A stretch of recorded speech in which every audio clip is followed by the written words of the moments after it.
Bismillahirrahmanirrahim. Assalamualaikum warahmatullahi wabarakatuh. Anak-anak, gimana kabarnya hari ini?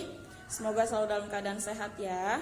Nah, hari ini kita akan belajar imla, masih tentang bagaimana bentuk huruf hijaiyah ketika disambung. Karena masih banyak, masih ada beberapa anak-anak yang keliru ya, masih belum paham. Jadi ibu akan jelaskan ulang hurufnya satu persatu. Nah, hari ini kita akan membahas tiga huruf terlebih dahulu, yaitu huruf yang bentuknya sama, yaitu jim, ha, dan kho. Langsung saja, sebelum memulai pembelajaran, mari kita sama-sama membaca basmalah. Bismillah. Baik, silahkan bisa langsung disimak videonya ya. Nah, di sini Ibu akan kembali membahas tentang bentuk-bentuk huruf hijaiyah ketika disambung. Ibu akan ulangi dari huruf-huruf awal lagi, yaitu ada huruf jim, ha, dan kho. Bagaimana huruf jim, ha, dan kho ini ketika berada di posisinya berada di awal, tengah, dan akhir kalimat atau ini ayat ya. Nah, langsung saja. Pertama-tama Ibu akan langsung contohkan bagaimana bentuk huruf hijaiyah ketika dia posisinya berada di awal kalimat. Insya Allah anak-anak Ibu juga sudah pada tahu ya kalau misalkan di awal, karena mungkin sudah sering melihat di Iqra. Contohnya misalkan di awal ya, Ibu akan contohkan huruf jim. Bentuknya itu akan seperti ini. Tuh, misalkan junu. Tuh, bentuknya akan menjadi seperti ini. Nanti Ibu minta anak-anak di rumah nanti latihan ya, menulis huruf jim, ha, dan kho ketika di awal kalimat. Misalkan kayak gini terus nih. Tuh, kayak gini dan seterusnya. Boleh berapa kali aja ya.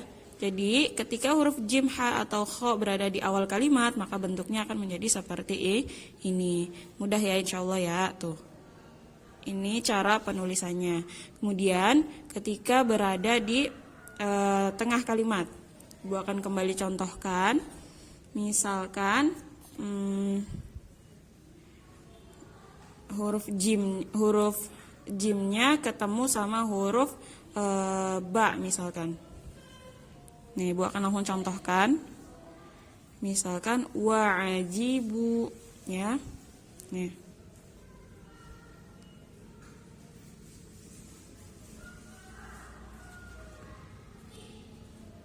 Tuh. Jelas nggak? Ibu ulangi sekali lagi ya.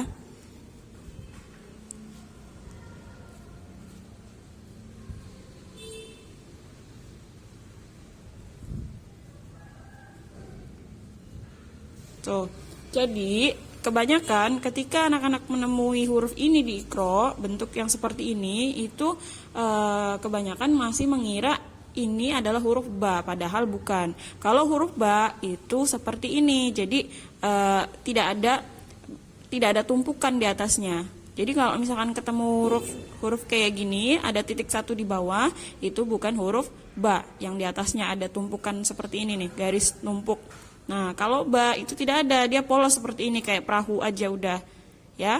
Jadi kalau ketemu kayak gini berarti huruf jim. Kalau nggak ada titiknya berarti huruf ha. Betul. Kalau dia titiknya di atas, maka dia akan menjadi huruf kho ya. Nanti kalian juga jangan lupa latihan di rumah menulis huruf jim, ha, atau kho ketika berada di tengah kalimat ya. Kalian nanti kayak gini aja nih nulisnya. Tuh ya, jadi ininya di depannya nih, ini huruf belakangnya, ini huruf depannya, bisa huruf apa aja bebas ya. Jadi kalian nanti latihan tuh kayak gini ya. Jadi ketika huruf jim, ha, dan kho ketika berada di tengah, maka bentuknya akan menjadi seperti ini. Baik, kita lanjut ke huruf jim, ha, dan kho ketika berada di akhir kalimat ya. Sebentar, yuk cari contohnya.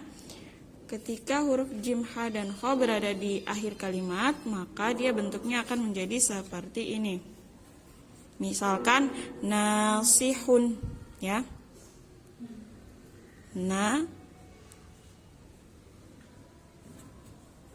Nasihun. Tuh. Dia jadi kayak gini. Dia jadi kalau di awal dan di tengah itu kan sudah tidak ada ekornya ya, kayak gini, nggak ada. Nah, ketika dia berada di akhir, dia akan muncul lagi ekornya. Dia bentuknya akan menjadi seperti ini. Ini contoh huruf H. Sama aja, jim sama kho sama aja.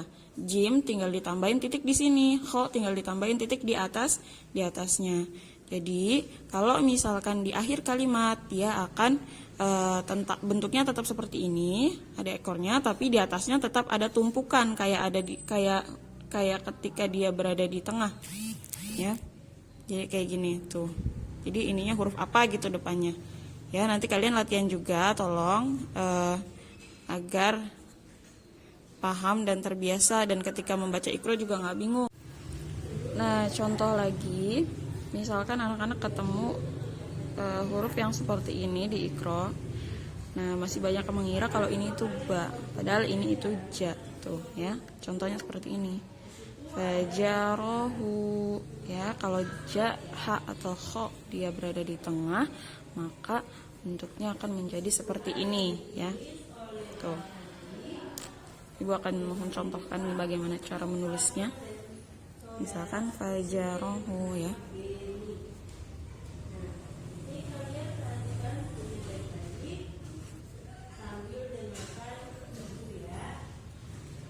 Mohon maaf ya kalau kurang jelas, Ibu akan ulangi.